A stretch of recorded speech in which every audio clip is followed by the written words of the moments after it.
Bienvenue dans la salle Okume de l'hôtel Radisson. Respect pour une partie de l'histoire du Gabon que vous avez marquée.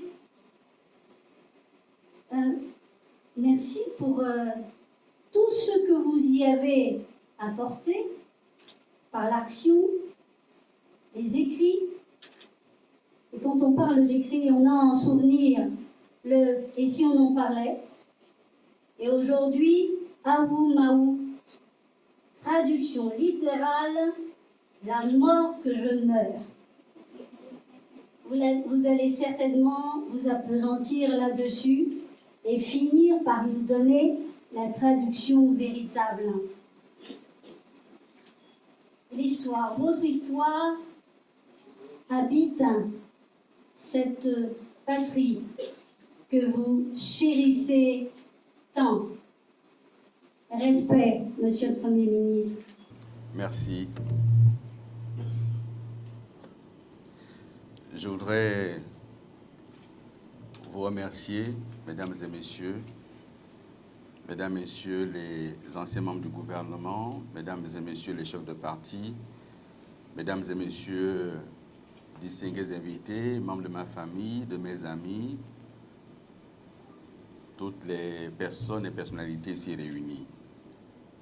Agu Magu, c'est une histoire. C'est l'histoire d'une vie. Mais c'est aussi une locution, une interjection qui appartient à la communauté femme à laquelle j'appartiens. C'est une façon d'appeler et de rappeler le combat que l'on mène et les difficultés à résister face à un combat où l'injustice semble prendre le dessus, où nous sommes accusés à tort de ce que nous n'avons pas fait, où l'on cherche à nous faire porter le chapeau. Agu Magu, c'est aussi de dire, mais, et pourtant c'est si simple, c'est si évident. Mais l'évidence n'est pas toujours de ce monde. Et dans un environnement où l'on veut faire peser une chape de plomb sur un pays, toute voix discordante devient suspecte et il devient urgent de la faire taire. Mais personne n'y parviendra.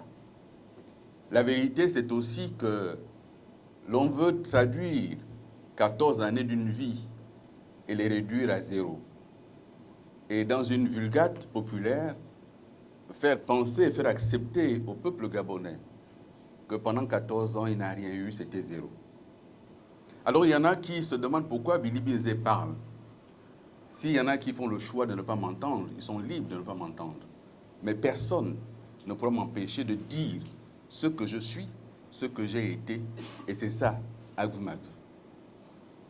Agu Magu, c'est parce que je veux dire les choses comme elles sont, comme je les ai vécues. Agu Magu, c'est de dire ma part de vérité sur ce que auront été les 14 années de présidence d'Ali Bongo.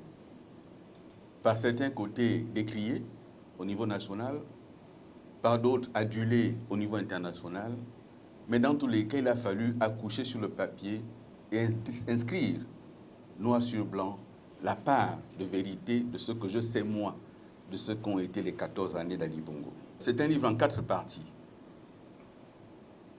en plus d'une trentaine de chapitres. Le livre s'ouvre par une dédicace que j'adresse à quelqu'un qui m'a été très cher et qui m'est très cher à ce jour, Hélène Nosala, ma défunte mère.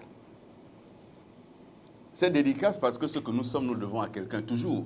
Mon ancrage dans une province qui est la mienne, le Goué-Vindo, la province du soleil levant, je suis de la Zadie, je suis de Livindo, je suis de la Lopé, je suis de l'Anvon. J'ai eu la chance d'appartenir à une province multiculturelle, ce qui m'a préparé à accepter la différence. J'ai eu la chance de grandir dans un environnement Fankota, Kwele, Sake, Aoussa, et on a grandi dedans, en étant un dans cette multitude. Les gens étrangères que chacun a dénoncé, chacun a entendu parler, je décris ce que ça a été en réalité. La Gève, les Agéviens, la Yontim, la corruption, j'en parle. Je parle aussi de ce qui a finalement fait et préparé ce qu'on appelle la chute d'Ali. C'est ce que j'appelle ici la triangulaire venimeuse. les incompréhensions, incompatibilités entre le palais du bord de mer, le 2 décembre où siège le gouvernement, et lui, le PDG. Alain-Claude Bilibi dans Agvou ose des propositions. Des propositions concernant la vision politique qu'il faut avoir aujourd'hui. Comment on peut concevoir le Gabon, l'autre Gabon que j'appelle de tous mes voeux, oser l'espérance. Et donc maintenant, il faut construire une nouvelle société, avoir une autre vision de la souveraineté nationale, en commençant par construire une souveraineté industrielle, en commençant par avoir ce que j'appelle une société de confiance, en opposition à une société de soumission qui nous est proposée. L'avenir s'écrit au présent. C'est ce que je dis dans ce livre. Et le livre se conclut par une dédicace ouverte aux dirigeants du CTRI, en lui disant, monsieur, vous êtes un officier, un militaire général. Un militaire est un homme d'honneur. Ce qui fait le militaire, c'est le respect de la parole donnée. Vous avez dit à l'issue de la transition, vous rendez le pouvoir au civil. Respectez votre parole. Rendez le pouvoir au civil.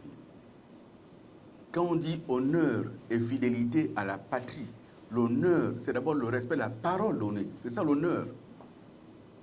L'honneur, la fidélité à la patrie. J'ai dit à ma patrie, j'ai fait, je vais rendre. Monsieur, respectez votre parole. C'est la conclusion de ce livre. Dédicace ouverte. Mesdames, Messieurs, je suis à vos dispositions pour vos questions.